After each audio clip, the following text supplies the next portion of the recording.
Violence and the Reflection of 100 Years, an afternoon of debate on the First World War, or as contemporaries called it, the Great War, with representatives of several countries, all speaking in Hungarian. On the occasion of the 100th anniversary of the assassination in Sarajevo, the question on what the exact circumstances surrounding the outbreak of the First World War is particularly valid. Tisa's role, or rather his thoughts were, that the primary priority was the integrity of Hungary's borders. He feared that in a conflict situation, Romania would occupy Transylvania. Hungary's territorial integrity was in danger, and this is why he feared the war, although his position was that war was necessary, just not at that time. And he said literally, rather cynically, that a subterfuge could always be found. He didn't feel that the circumstances were diplomatically ripe for a war. In dramaturgical terms, the monarchy was forced to take action. Just think, the legitimate heir to the throne is murdered. This murder has verified links also to Serbia. There are threads leading to the Serbian nation. Something had to be done. It doesn't follow that a war must be unleashed, but steps must be taken. And behind Serbia, there stands Russia. Although the Russians also thought, and here there was a misunderstanding about the situation, that something must be done with Serbia, particularly in the event of support by Germany. This was the idea. The Russians weren't prepared for a war anyway. It takes a long time for this huge country to prepare for war and mobilize her army. It was thought that Serbia would be quickly dealt with. Thus the statement by Kaiser Wilhelm, "Our victorious soldiers will be home before the leaves fall from the trees." Ez hosszú ideig tart, amíg képes mozgósítani, harckészültségbe helyezni a hadseregét, és az volt a vélelmezés, miután hamar végeznek Szerbiába, ezt gondolták, és ebből következett az, hogy Vilmos császár mondhatta azt, hogy őszre, mire lehullanak a falevelek, győztes katonáink visszatérnek. How did the Finns see the outbreak of the First World War, the assassination by Gavrilo Princip? The assassination meant nothing. Sarajevo and the Balkans were far from Finland. The World War seemed far off somewhere else. Up until 1917, Finland was still living in the golden age of peacetime. But after 1917, a very bloody civil war broke out, 30 to 40,000 dead. 17 után nagyon véres polgárháború tört ki, 30,000 vagy 40,000 is haltak meg. How has Romanians' relationship changed towards the First World War, to the Trianon Peace Treaty in recent years? The Romanian historical canon for a long time was that the Romanian successor state celebrated the Treaty of Trianon as a victory and a gain. This has been the case up until the past few years. The diplomatic skirmish in recent years has been the reason that the Romanian Foreign Ministry, in official communiques, congratulates Hungary on the anniversary of the Treaty of Trianon. Many find this cynical, but at the same time the Romanian Foreign Ministry stresses that this treaty is the birth certificate of the modern Romanian state. Gratulál a magyar államnak Trianon évfordulója kapcsán. Egyesek ezt cinikusnak vélik, ugyanakkor a román külügyminisztérium szempontjából azt hangsúlyozzák, hogy ez a modern román állam létrejöttének a keresztlevele is, a trianoni békeszerződés. What is the position of the Czechs regarding the appearance of mass violence in the First World War and to World War I in general? The Czech people essentially received their own army from this violence, from this war, an army which they politically led and built. They received their own nation, they received democracy, civil society, but they knew that war was the only tool with which they could gain all this.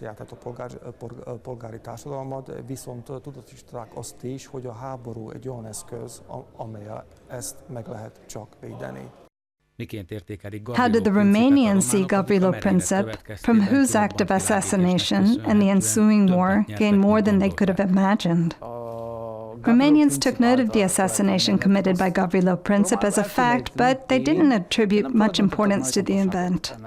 They do, however, admit that the assassination, which brought on the First World War, was what the Romanian political elite had been waiting for in order for them to realize their nationalist ambitions. The Estonians gained an independent state from the First World War. To what degree did they see a correlation between the outbreak of the war and their own independence? Estonia was not affected by the war. The events of the First World War did not take place on Estonian territory. Of course, the Germans occupied Estonia for less than a year, but there was no resistance, and Russia at that time had fallen apart. The Estonians can thank their independence to two facts. One, that Russia, the Russian Empire, disintegrated, and two, revolution broke out in Germany, which forced the German army to evacuate Estonia. A másik az, hogy Németországban kitört a forradalom, ami kényszerítette a német hadsereget kivonulni az Észtországból. Naturally, at the Aspektus debate afternoon held on June the 28th, 2014, we could not avoid the topic of the Sarajevo Assassination en route to World War.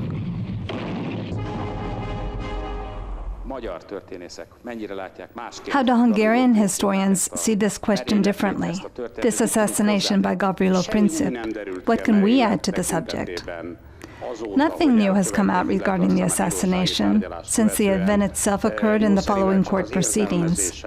Basically, only the interpretation of the events has changed somewhat. From a Hungarian perspective, one can observe a certain emotional ambivalence. On the one hand, the Hungarian historical narrative has always viewed it as an assassination, and has never gone into the hero or terrorist debate. The emotional ambivalence is where heir to the throne Franz Ferdinand, and this was well known to the contemporary political elite, had wished to transform the monarchy after his ascent to the throne, which would have done away with dualism as a structure. He would have broken up Hungary's territorial unity. Franz Ferdinand represented an expressly pro-Slavic concept. He had planned for independent administrative territories for the Slavs in the southern and the northern regions of then Hungary. So on the one hand, it's a twist of fate that he was killed in the name of Slav nationalism. And from the point of view of Hungary, it means simply that he was not liked in Hungarian territory. So there was an emotional ambivalence, an emotional distance here. So Hungarians should have been happy to hear of the murder. This is so true that an Austrian novelist wrote in the novel The Radetzky March that in one of the garrisons of the monarchy in Galicia, Hungarian officers broke out champagne at the news.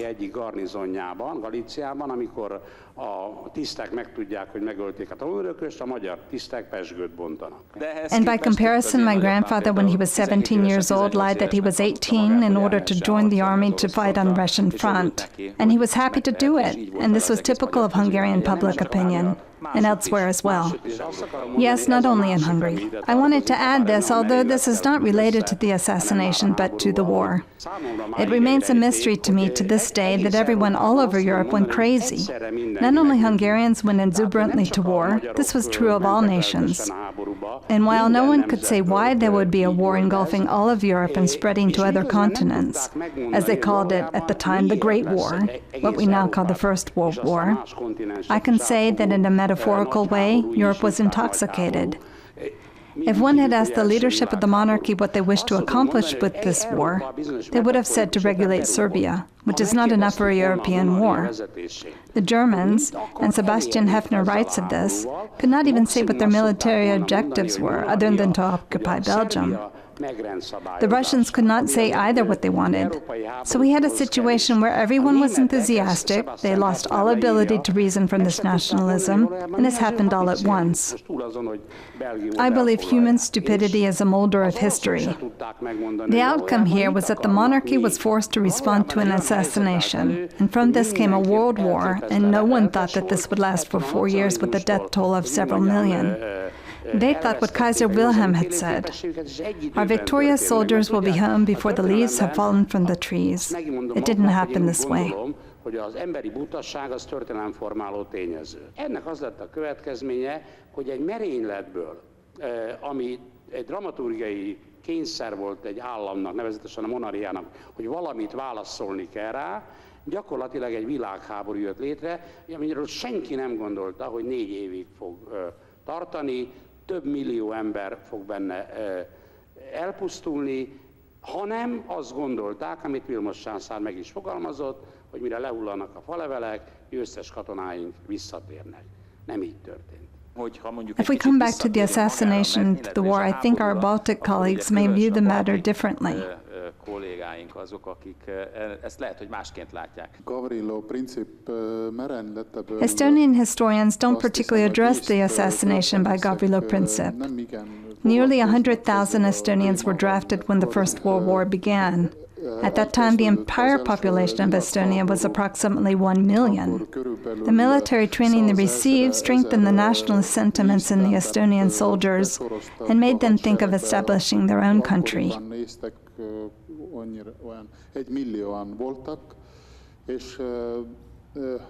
Mivel ilyen katonai képzettséget kaptak, akkor egyre így megerősödött az észtekben ilyen nacionalizmus tudata, hogy akarunk egy saját országot építeni.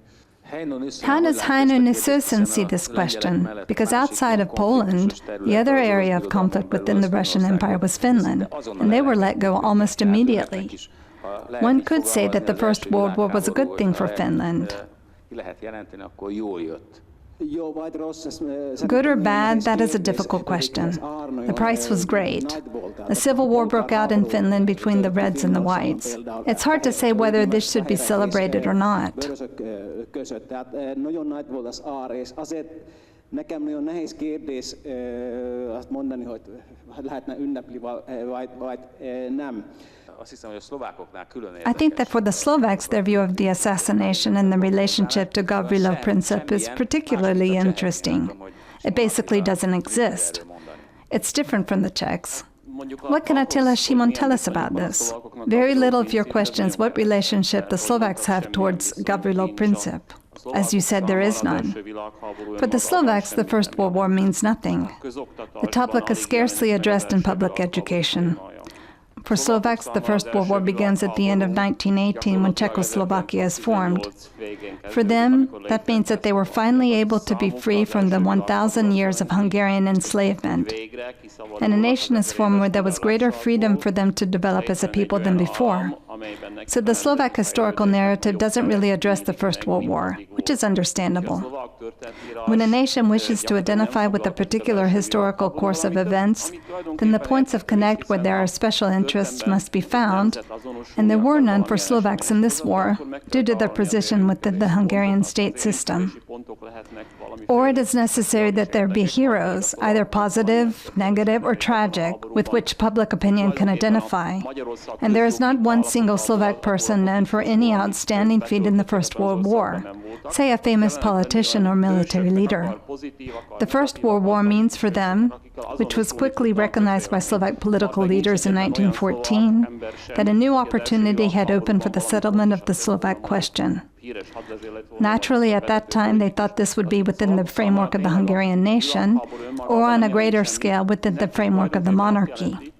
This new opportunity was created by the émigré community, which was mostly Czech, the émigrés in Masaryk's circle, including, for instance, Stefanik, who represented the Slovak position and who comes nearest in approaching an important military personality of World War I amongst the Slovaks.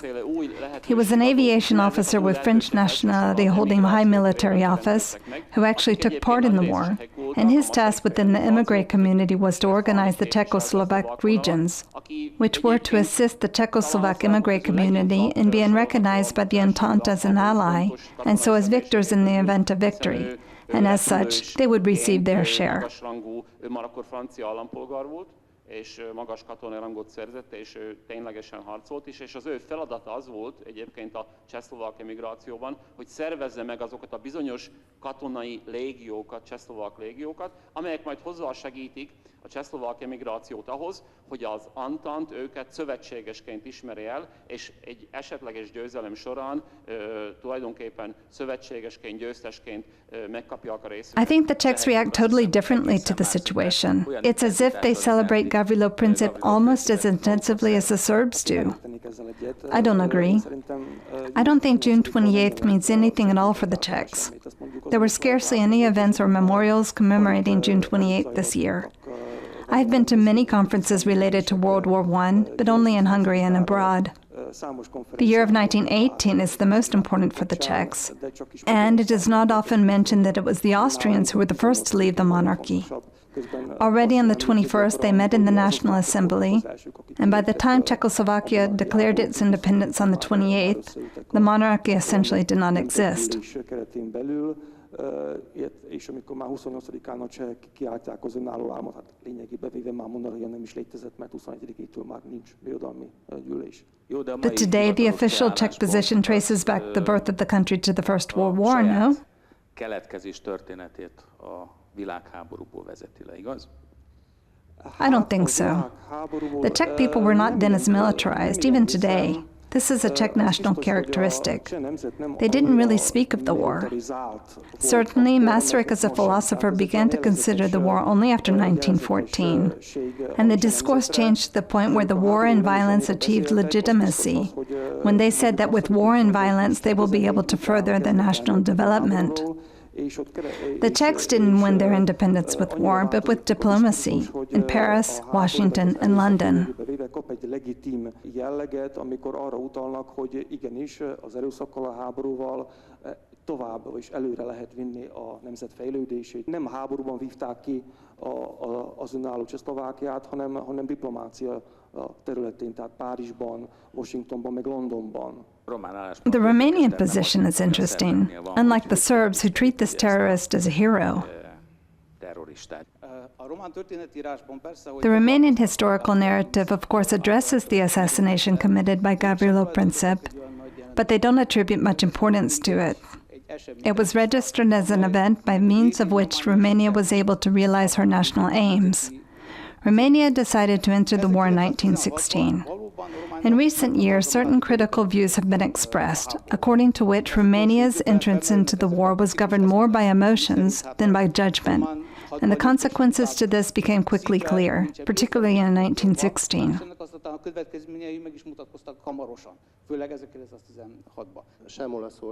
Neither Italy nor Romania entered the war on the side of the Triple Alliance. On the contrary, they entered the war against them, and won respectively 2 years later in 1916, because the Entente promised them more than they could have received. The other question concerning the military aims. István Tisza at the Dual Ministry Council raised the question of what will we gain with this war? Gaining new territories when of the 21 million people of the monarchy, only half or even less claimed Hungarian as their mother tongue? Hungary would enter an even more unfavorable statistical position. Therefore, the monarchy could gain only newer ethnic territories, in the best-case scenario.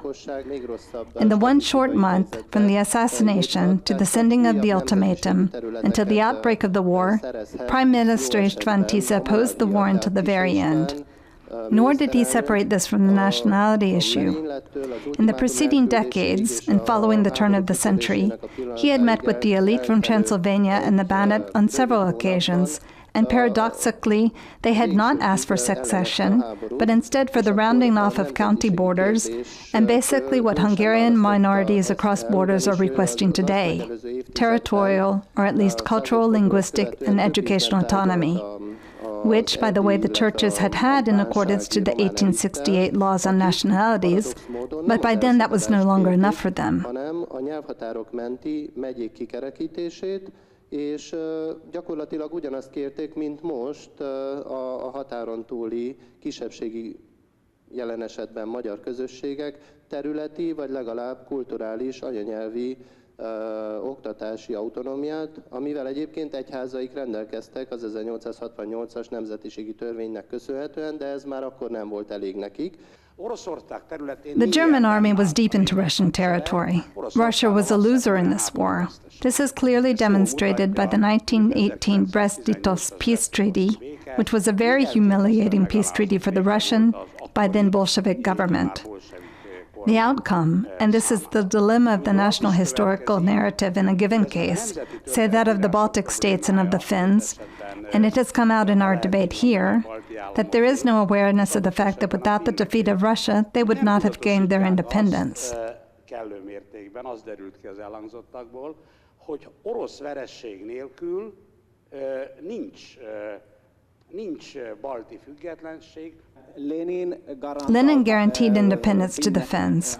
Kerensky did not. In any case, the weakness of Russia was significant. nagyon sokat jelentett akkor. For instance, if one reads the 1915 issues of the Nitra Royal County Observer, one can find a series of battlefield dispatches from a Hungarian named Tiso József, an army chaplain of the Trenton Regiment, and essentially a pro-monarchy nationalist spirit. Now this Tiso József army chaplain, later in 1939, became president of Slovakia under the name of József Tiso. Later the break occurred, which occurred with every nation around 1917, when they had had enough of the war, and when Czechs and Slovaks took part in relatively large numbers in the uprisings of 1917 and 1918, and they were then far from being good soldiers. Interesting is how the Hungarian press changes towards them.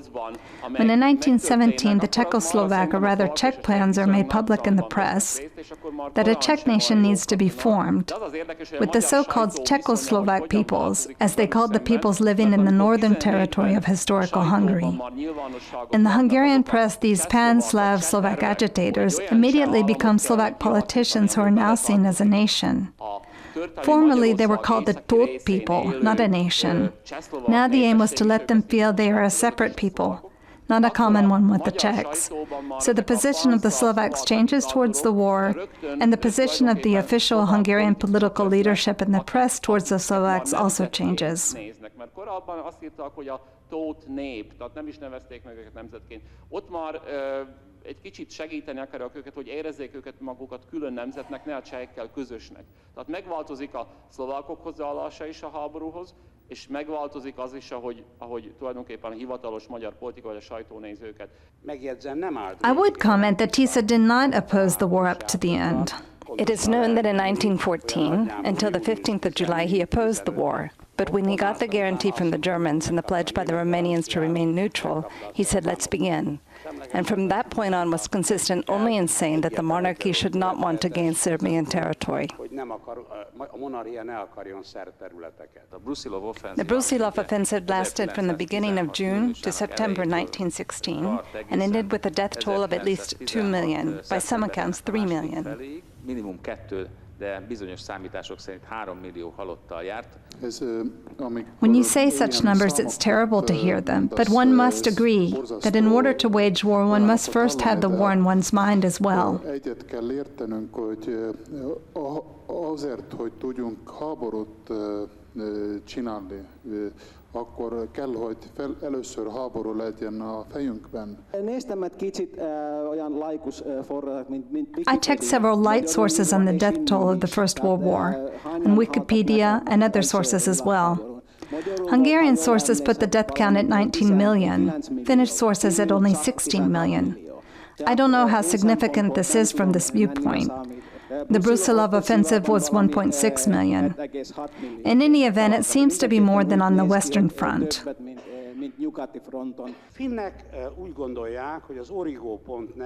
The Finns believe that the point of origin for them was when they won independence in 1917. The Czechs and the Slovaks put this to be at 1918. For the Baltic countries, it's pretty much the same, 1917, 1918. For the Romanians, 1918 provided them with a huge victory. The Hungarians act as if the story began with Trianon. The Hungarian narrative is that some terrible injustice happened with the Hungarians at Trianon.